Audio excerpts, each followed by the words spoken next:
తాకట్లో ఉన్న బంగారాన్ని విడిపించి ఆ రోజున మార్కెట్ ధర కట్టి మిగిలిన డబ్బును మీకు అందిస్తుంది కొమ్మూరి గోల్డ్.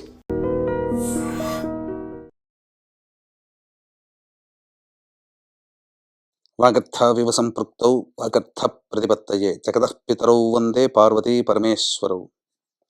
ఆదిత్యాయ చ సోమాయ మంగళాయ బుధాయ చ గురు శుక్ర శనిభ్యశ్చ రాహవే కేతవే నమః.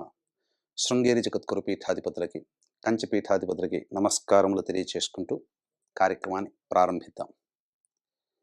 వీక్షించేటువంటి ప్రేక్షకుల్లో ఈరోజు ఒక చక్కటి విషయాన్ని తెలుసుకోబోతున్నాం. ఈ విషయం మన ప్రతి కుటుంబంలో ఎక్కడో ఒక చోట ఈ సందర్భాలు చెప్పుకునే సందర్భాలు వచ్చి ఉంటాయి. ఇప్పుడు సోషల్ మీడియా వ్యాప్తముగా అందరికీ కూడాను చర్చకి లేవనెత్తినటువంటి అంశము వైష్ణవి అనే యూట్యూబర్ యొక్క హత్యకు సంబంధించినటువంటి విషయం. పూర్వాపరాలు కనుక మనం పరిశీలించినట్లయితే గర్భవతిగా ఉన్నటువంటి వైష్ణవిని సొంత భర్త అయినటువంటి హరిబాబు సంహరించడం జరిగింది.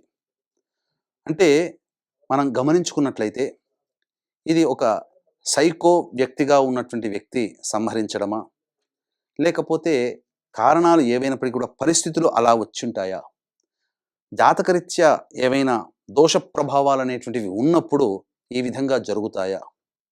ఎందుకనంటే ఏ వ్యక్తి అయినప్పటికీ కూడాను తన సొంత వాళ్ళని ప్లాన్ ప్రకారం కాకుండా అన్ప్లానెడ్గా సంహరించాలనే కోరిక ఆవేశంలో జరిగినటువంటిది.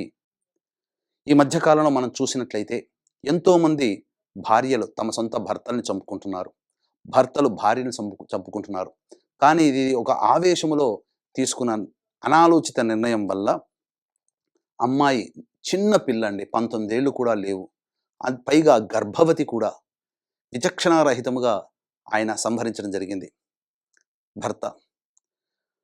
ఇక్కడ కొన్ని అంశాలు మనం పరిగణలోకి తీసుకుంటే ఇలాంటి సిచ్యుయేషన్స్, ఇలాంటి దుర్మరణాలు కుటుంబంలో ఎందుకు జరుగుతాయి, ఏ దోష ప్రభావం వల్ల ఇట్లాంటి సంఘటనలు తరచూ ప్రతి కుటుంబంలో జరుగుతాయి అనుకుంటే తండ్రి వైపు లేదా భర్త వైపు 6 తరాలు, తల్లి వైపు లేదా భార్య వైపు 3 తరాలలో ఏవైనా దుర్మరణాలు గనక ఉన్నట్లయితే, దుర్మరణాలు అంటే ఇక్కడ ప్రధానంగా పంచశాప ప్రభావాల ఫలితము వలన ఈ సంబంధించినటువంటివి కలుగుతాయి. పంచశాపాలంటే స్త్రీ శాపము, గురు శాపము, దైవ శాపము, సర్పశాపము, పితృశాపము. ఈ 5 రకాల శాప ప్రభావాలు ఉండడమే కారణం చేత కుటుంబంలో ఇలాంటి అస్తవ్యస్తమైనటువంటి జీవన విధానము, అనాలోచిత నిర్ణయాలు అనేటువంటివి జరుగుతాయి.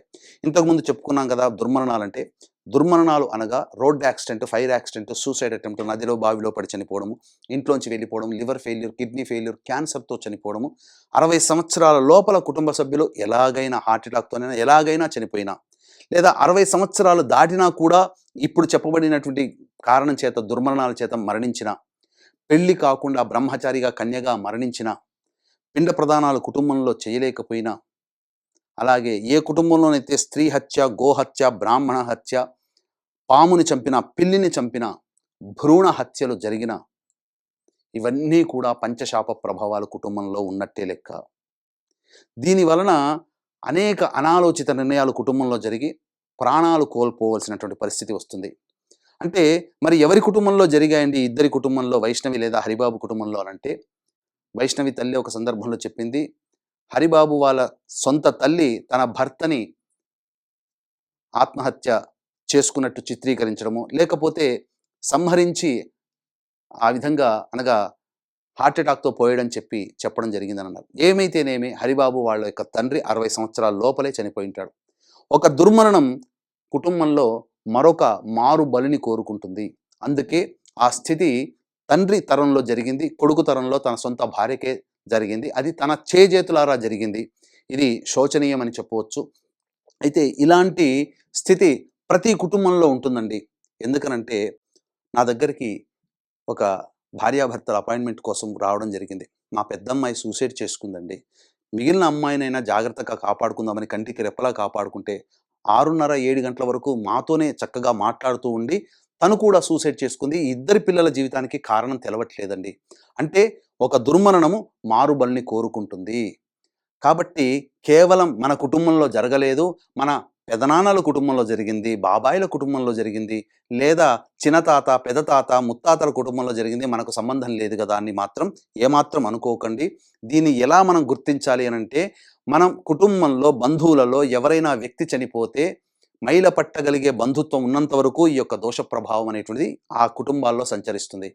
కాబట్టి ఒక దోషంలో జరిగినటువంటి తప్పు మరి యొక్క తరానికి దారి తీస్తుంది ఆ తప్పు. దీనికి చక్కటి ఉదాహరణే నందమూరి తారక రామారావు గారి ఫ్యామిలీ. చిన్నప్పుడు పెద్ద కొడుకు రామకృష్ణ మశూచి వ్యాధితో, అలాగే తండ్రి గారు కార్ యాక్సిడెంట్‌లో, తన కొడుకైనటువంటి హరికృష్ణ, అలాగే హరికృష్ణ కొడుకు మరియు ఎన్టీ రామారావు గారి కూతురు ఉమామహేశ్వరి, తమ్ముడైనటువంటి త్రివిక్రమరావు పెద్ద కొడుకు అనగా కళ్యాణ్ చక్రవర్తి అన్న, వీళ్ళందరూ దుర్మరణాలే. అలాగే ఎన్టీ రామారావు గారి మనవరాలు కూడా సూసైడ్. అలాగే ఇంకా చూసుకున్నట్లయితే మన ఆరాధ్య నటుడైనటువంటి ఎన్టీఆర్ గారు కూడా మరణం అంచుదాకా వెళ్ళి రావడం జరిగింది. కాబట్టి ఒక సంఘటన, 2 సంఘటన ఇవన్నీ మన కంటి ముందు కనబడుతున్నప్పుడు మన కుటుంబంలో గనక ఈ పంచశాప ప్రభావాలు ఉంటే అది మళ్ళీ భవిష్యత్తు తరానికి ఇబ్బంది పెడుతుంది. దీన్ని మనము ఏమరపాటుగా మనం ఉన్నాము అనంటే ఖచ్చితంగా ఆ దోషము మన కుటుంబంలో పట్టి పీడిస్తుంది. తద్వారా మనం ఈరోజు చూసుకునే చిన్న మొత్తం అయ్యేటువంటి డబ్బు ఖర్చుకి ఒక తరములో ఒక నిండు ప్రాణాన్ని మనం చేజేతులారా కోల్పోవలసి వస్తుంది. అందుకనే దీన్ని దృష్టిలో పెట్టుకునే మన పీఠం ఆధ్వర్యంలో 2013 సంవత్సరం నుంచి ప్రతి నెల ఈ సంబంధించినటువంటి పంచశాప నివృత్తి పూజలు, హోమాలు అనేటువంటివి సశాస్త్రీయంగా దగ్గరుండి చేయించడం జరుగుతుంది. అలాగే మొన్న మార్చి 17వ తారీఖు రోజున జరిగింది. రేపు ఏప్రిల్ 17వ తారీఖు రోజున కూడా జరపబడుతుంది. అంతేకాకుండా ఈ సంబంధించినటువంటి ఈ పంచశాప ప్రభావాలు అనేటువంటిది చాలామంది గూగుల్‌లో వెతుక్కొని వెళ్ళిపోతున్నారు. ఎక్కడ చేయిస్తున్నారో తెలియకుండా ముక్కు మొహం తెల్లని వాళ్ళతో మాట్లాడేసేసి వెళ్ళిపోతున్నారు. తద్వారా జరిగేటువంటి నష్టం ఏందంటే మాట్లాడే వాళ్ళు ఒకళ్ళవుతారు, రిసీవింగ్ చేసుకునే వాళ్ళు ఒకళ్ళవుతారు, పూజ చేయించే వాళ్ళు ఒకళ్ళవుతారు. ట్రైనీ పర్సన్స్‌ని కూర్చోబెట్టి ఆ పూజని, తంతుని పూర్తి చేస్తున్నారు. బ్రాహ్మణులకైతే ఒక రకంగా, మిగతా వాళ్ళకి ఇంకొక రకంగా పురాణోక్తంగా తూతూ మంత్రంగా షార్ట్‌కట్‌లో చేసి పంపిస్తున్నారు. చేయించే వాళ్ళకి టార్గెట్ ఉంటుంది. రోజుకి ఇన్ని పూజలు చేస్తే ఇన్ని డబ్బులొస్తాయి కదా! దాని ప్రకారం చేస్తారు. 4 గంటలు చేయాల్సినటువంటి పూజను కేవలం 1:30 గంటల్లో పూర్తి చేసి మమ అనిపించేస్తున్నారు. ఇంకా ముందుకు వెళ్ళి కొంతమంది అయితే జన్మించిన నక్షత్ర జనన శాంతి చేసుకోవాలి. కానీ ఇంకొన్ని నక్షత్రాలు జోడించి ఈ నక్షత్రాల్లో ఉన్న 27 నక్షత్రాల్లో 19 నక్షత్రాల్లో జన్మిస్తే ఈ పంచశాప ప్రభావానికి గురవుతారు అని చెప్పి అనవసరంగా లేనిపోని భయాలు పెట్టి ఇలా చేయిస్తున్నారు. కాబట్టి ఇప్పుడు చెప్పినటువంటి కుటుంబంలో తండ్రి లేదా భర్త వైపు, తల్లి లేదా భార్య వైపు దుర్మరణాలు గనక తరంలో ఉంటేనే ఇవి చేసుకోవాలి. ఇంకా జాతకాలు లేవండి, మనం ఎలా దీన్ని మనం పసిగట్టాలి అనంటే కొన్ని సూచనలు, సంఘటనలు అనేటువంటివి ఉంటాయి. అంటే ప్రధానంగా గమనించుకున్నట్లయితే మందులకు నయం కాని రోగాలతో కుటుంబ సభ్యులు బాధపడుతున్నా, తరచూ యాక్సిడెంట్స్‌కి గురవుతున్నా, నరదృష్టి, నరఘోషతో బాధపడుతున్నా, ఆడపిల్లలే సంతానం ఉండి పురుష సంతానం లేకపోయినా, ఇంటర్ కాస్ట్, ఇంటర్ రిలీజియన్ మ్యారేజ్‌లు కుటుంబంలో జరిగినా మన పిల్లలు ఆ విధంగా చేసుకుంటామని తల్లిదండ్రులతో పోరు పెడుతున్నా, మద్యం, మత్తు పదార్థాల వంటికి బానిసలైన కుటుంబ సభ్యులు, అలాగే కారాగార వాసమైన, అలాగే శారీరక, మానసిక లోపాలతో జన్మించిన, కుటుంబంలో ఎవరికి వారే యమునా తీరన్నట్టుగా ఎవరితో ఎవరు సంబంధం లేకుండా శత్రువులాగా మెలుగుతూ ఉన్నా, ఎవరి ఆలోచన వాళ్ళదన్నట్టుగా ఉన్నా, అంతేకాకుండా ప్రధానంగా కుటుంబంలో కొంతమందికి పిల్లలకి పెళ్ళిళ్ళు కావు. అలా పెళ్ళిళ్ళు కాకుండా వయసు గడిచిపోతున్నా, పెళ్ళైన దాంపత్యం సరిగ్గా లేక 1, 2, 3, 4 డైవర్స్‌లు అవుతున్నా, అన్నీ బావున్నా సంతానం కలక, పెళ్ళై 10 ఏళ్ళు, 12 ఏళ్ళైనా సంతానం కలగకుండా ఇబ్బంది పడుతున్నా, ఆ కుటుంబాలలో ఈ యొక్క పంచశాప ప్రభావం ఉంటుంది. అంతేకాకుండా ఇంట్లో గోడలకి క్రాక్స్ వచ్చినా, నల్లాలు ఎన్ని కొత్తవి మార్చినా వారం బావుంటాయి, తర్వాత బొట్టు బొట్టుగా నీరు కారుతున్నా, ఇంట్లో జిల్ల పురుగులు, బొద్దింకల బెడద ఎక్కువగా ఉన్నా, చేతిలోని ఆహారం జారిపోతున్నా, పొయ్యి దగ్గర మనం కూర్చుంటాము, కానీ ఎప్పుడు తరచు వారంలో 4, 5 సార్లు పాలు పొంగిపోతున్నా, మన దగ్గర మనం చూస్తుండగానే పాలు పొంగిపోతున్నా, అంతేకాకుండా పెద్దలు, చనిపోయిన వాళ్ళు తరచూ కలలో కనిపిస్తూ ఉన్నా, కారాగార వాసమైనట్టు కలలొచ్చినా, తాను మరణించినట్టు కల వచ్చినా, అంతేకాకుండా ఎన్నో పూజలు చేశాం, మొక్కని దైవమంటూ లేదు, తిరగని చెట్టంటూ లేదు, పుట్టంటూ లేదు అని చెప్పి విసిగి వేసారి ఇక దేవుడు లేడు అనే స్థితికి వచ్చిన కుటుంబాలలో, అలాగే మీతో పాటు వివాహమైన కొన్ని కుటుంబాలుంటాయి. ఆ కొన్ని కుటుంబాలు బాగా పైకెదుగుతాయి, కొన్ని కుటుంబాలు ఎక్కడ వేసిన గొంగడక్కడే. అనక బొదుగుదల లేని జీవితాన్ని గడుపుతున్నా, అంతేకాకుండా బాగా సంపాదించి, లక్షల కోట్లు సంపాదించి ఒక అనాలోచిత నిర్ణయం, పెట్టుబడులు పెట్టడమో, స్టాక్స్‌లో పెట్టడమో, అప్పివ్వడం ద్వారా పూర్తిగా నష్టపోయినా, ఏ జన్మలో ఏ పాపం చేసుకున్నాంరా, నరకయాతన అనుభవిస్తున్నాం అని చెప్పి తరచూ బాధపడుతున్నా, అటువంటి కుటుంబాలలో ఈ యొక్క పంచశాప ప్రభావాలు అనేటువంటివి ఉంటాయి. అంతేకాకుండా స్త్రీ హత్య, గోహత్య, బ్రాహ్మణ హత్య, పిల్లిని చంపిన, పాముని చంపిన, కాలసర్పదోషంలో జన్మించిన, కరోనాలో చనిపోయిన, ఇక ముఖ్యంగా గమనించుకున్నట్లయితే భ్రూణ హత్యలు, అబార్షన్స్ జరిగిన, అబార్షన్స్ చేయించుకున్న, ఒకటా రెండా, ఇవన్నీ కూడా పంచశాప ప్రభావాలకి గురైనట్టే లెక్క. కాబట్టి ఈనాడు వైష్ణవి కుటుంబంలో అనగా వైష్ణవికి జరిగినటువంటి దోషము ఇంకే కుటుంబంలో జరగకూడదు. ఎందుకనంటే ఏ వ్యక్తి కూడా తన సొంత వాళ్ళని చంపుకోవాలని అనుకోడు. చంపడం మాత్రం హరిబాబుది ముమ్మాటికి తప్పే, అందులో సందేహం లేదు. చిన్న పిల్లండి, ఏం తెలుస్తుంది?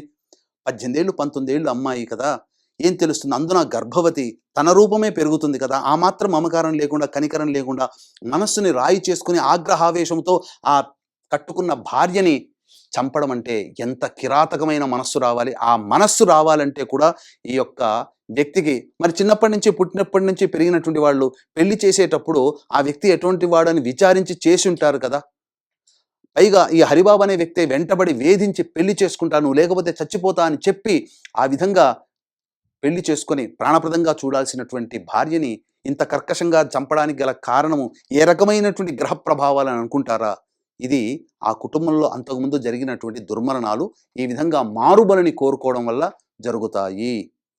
కాబట్టి పూర్వకాలంలో ఇలాంటివి లేవే, ఇబ్బందులు వచ్చాయి, అమ్మాయికి అబ్బాయికి పడలేదు, ఏదైనా దూరం జరిగి ఉంటే కొంతకాలం దూరం జరిగినా లేదా విడాకులు తీసుకున్నా సమసిపోయేదే. కానీ ఈ యొక్క దుశ్చర్య చేయడం వల్ల తనకి కూడా రేపొద్దున భవిష్యత్తులో ముప్పే కదా. చదువుకున్నాడు, జాబ్ చేస్తున్నాడు, 10 మందిలో తిరుగుతున్నాడు, ఒక్క ఆలోచన నిర్ణయం తట్టలేదా? కానీ ఈ శాప ప్రభావాలు ఉన్నప్పుడు మనిషిని అతలాకుతలం చేస్తాయి.